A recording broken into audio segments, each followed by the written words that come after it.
NFL.com/USL.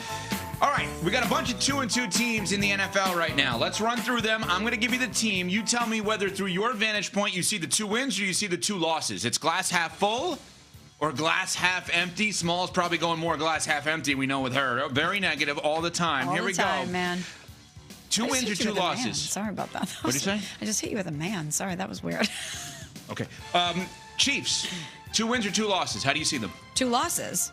The 2 wins that they had were over the New York Giants and the decimated Baltimore Ravens. Not that impressive to me, whereas the losses were versus the Chargers and the Eagles. I think there are big-time issues with this Chiefs team, and I'm looking more at the losses than I am the wins. Yeah, I see it the same way, in large part because the Chiefs' offense is one-dimensional. They can't run the football. There is no balance, and that puts a lot of pressure on Pat Mahomes to be special, and I'm not quite sure that they can rely on that every single game. So that's my biggest concern with Kansas City moving forward. We'll see whether or not things open up. Maybe they use the passing game to open up the running game. But I'm going to need to have more evidence that they can play at the level that we saw on Sunday against other teams that aren't the Baltimore Ravens defense. Chicago Bears, 2-2. Smalls, you see the 2 wins or you see the 2 losses? I see the 2 wins, surprisingly. And I know that the 2 losses were at the beginning of the season to Minnesota and Detroit, 2 division opponents. But I think Caleb Williams has shown incremental growth week to week. And the fact that they've been able to string 2 wins together against teams that they should beat, and the Cowboys and the Raiders, is a positive sign. Man, I don't want to keep agreeing with you, but I see 2 wins as well. And you gave away the ghost in week 1 in a closely contested game at home. Then you found a way to come back and win a closely contested game in week 4 against the Las Vegas Raiders on the road. I'm impressed by the poise that Caleb Williams has shown, and it feels like he's finding his footing in Ben Johnson's offense. He's decisive in terms of knowing where he wants to go with the football. Sometimes his accuracy can get away from him a little bit because he's not set. His feet aren't in the right spot, but I tell you, in terms of understanding what his play caller Ben Johnson wants, I'm starting to see that more consistently from Caleb Williams. Commanders, 2 wins or 2 losses, Smalls? This one's kind of a push for me, but I'm going to go 2 wins more than 2 losses, just because obviously with Jaden Daniels being banged up, you don't really know the true complexion of this team. He's returning, so I still am more optimistic on the Commanders than not, even though they're sitting there at 2-2. Yeah, cosign, I see 2 wins. Anytime your backup quarterback has started multiple games and you're not below 500 through the quarter pole, I'm going to see 2 wins. This one's maybe the most interesting for me. Broncos, you see 2 wins or 2 losses? This one might be the most interesting because you've beaten the Titans and the banged-up Bengals without Joe Burrow, obviously, and you've lost to the Chargers and the Colts, 2 teams in the AFC that we think could compete for the AFC Championship game. I'm going to go 2 losses, though, just because we talk so much about how this Broncos defense and an improved Bo Nix, we expected him to take a step forward in year 2, was going to come out and potentially contend for this division, and we haven't seen that version of them yet, so I'm going to lean more towards the losses than the wins. I'm going to say 2 wins, and here's why. They got a top 5 running game. They just had their first 100-yard rusher. They hadn't had one in 38 games until what we saw on Monday night. So you give Sean Payton balance on the offensive side of the ball, he can be deadly. They're top 2 in scoring defense. They're top 10 in total offense. I think things are trending in the right direction. The losses earlier in the season, I think Denver gave the game away, and Bo Nix specifically with the turnovers. If they can get him on the other side of those, yeah, I'm bullish on the Denver Broncos. I'm still in on that team. All right, 2-2 teams. How you view them? Through the 2 wins or the 2 losses? Let's get to the next one, the Minnesota Vikings. Smalls. I'm going to go 2 losses, and I know that's a little counterintuitive because of the J.J. McCarthy injury with what I said about the Commanders and Jaden Daniels, and I know that they got some positive news. They're hoping that he's going to be at practice this week, but I still don't know what he is. So even if and when he comes back, I don't know if I can say I have confidence in them to be a team that's a true contender in the NFC, so I'm going to go 2 losses because I think the outlook on them is a little more dim. Yeah, I see 2 losses as well. They've got wild card quarterbacks. They don't know what they're going to get from that position, and it's hard to have success in this league. And it's clear that the rest of the roster is championship contention worthy. So that's my biggest issue. Minnesota has got to do something at the quarterback position because I don't think the guys in that room right now are the solution for 2025. Mike Vrabel, Drake May, New England Patriots, 2 wins or 2 losses? Feels like 2 wins with the way Drake May's playing, right? Isn't that the ultimate goal with this Patriots team, is to make sure that Drake May's development continues? Feels like that's happening, so I'm going to say 2 wins.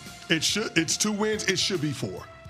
It should be 4 with the way that they played. They gave up the game against the Las Vegas Raiders. They gave away the game against the Pittsburgh. It should be 4-0. So I see 2 wins just because the reason why they didn't win 2 games is because of self-inflicted wounds. And I know Mike Vrabel to be one of the best coaches in the NFL. He will get his team on the other side of those miscues, so I'm going 2 wins. Arizona Cardinals, 2-2. You see them through the prism of 2 wins or 2 losses? 2 losses, because the 2 losses you had were back-to-back, both against division opponents, and the 49ers and the Seahawks. Yeah, I mean, 0-2 in the division through the first 4 games. That's nothing good happens from that. 2 losses. Cincinnati Bengals minus Joe Burrow, 2-2. You see them through the prism of 2 wins or 2 losses? Is anyone going to say 2 wins? Atlanta Falcons, 2-2. 2 wins or 2 losses in your mind? I'm going to say 2 wins, just because I really liked the bounce-back effort from them after they were embarrassed by the Carolina Panthers, losing 30-0. Michael Penix Jr. and that offense bounced back in a strong way to beat the Washington Commanders. So I'm going to say 2 wins. I'm still hoping this offense can find some continuity. I'm going 2 losses. I don't trust anything about the Atlanta Falcons right now. I don't. I mean, their pass rush, we'll see how good it is when they're going up against a competent quarterback. But, yeah, I don't trust the Atlanta Falcons at all. I see 2 losses. Very quickly, Green Bay Packers are not 2-2, but they're 2-1-1. So you have 3 options. You see them through the 2 wins, 1 loss, or 1 tie. 2 wins. The 1 tie. Because there's no world that exists where they should have tied that game. Bruh. As I was doing it. He did it. Come on, I honestly did not realize I was doing just so natural. You knew you were doing it because you looked you at hit the me. squabble so often, it's just natural when you hear the music, huh? It was me, good. all right. Evan, do it. No, I'm not going to do it, but thank you for the offer. Evan in the carpool line hitting the squabble. You're all excited now about a lot of things for parenting. Just wait. A lot of things that are frustrating. Someone sent this to me yesterday, but there is a woman online who wants to learn how to Dougie before her wedding. And she's something like 50 days out. And every day she's recording herself Dougieing so that she could get better. And someone was like, send this to Evan. That's what you should do, is you should do a progression of day 1 to like day 50 of you Dougieing. You're going to be John Wall by the end. I'm telling that would be great, though. Like, this woman is documenting her learning how to Dougie, and then John Wall shows up to hit the Dougie with her at the wedding. At the wedding reception. That would be iconic. That would be amazing. That would be unreal. Well, there you go. You planted the seed, John There you go. Wall. It's got to happen. Wedding pressure. Putting pressure on John Wall. You got to show up and do it. What's he doing these days?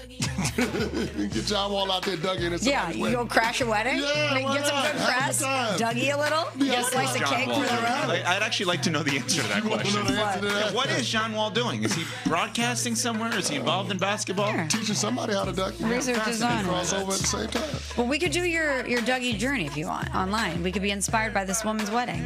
My Dougie journey. I don't need to do No, a he's Dougie journey. not Dougie, and he's squabbling. John Wall is joining the Amazon Prime team for the NBA after retiring. There you go. That'd be months great promotion for Amazon Prime with the NBA.